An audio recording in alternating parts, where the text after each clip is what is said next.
Hello guys, ayan. Nandito po kami ngayon sa, ano ba to? San Mariano, San Pascual.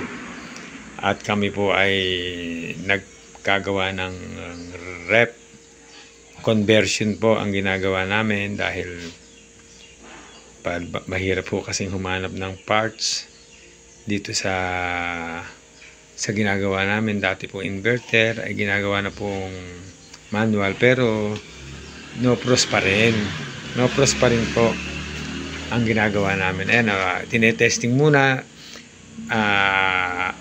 ikinabit muna tong motor, itong compressor, at ngayon ay tinetesting kung anong resulta.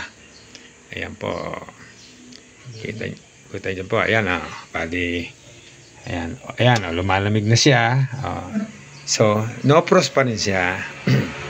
Ganyan po ang kagalingan ng Pinoy.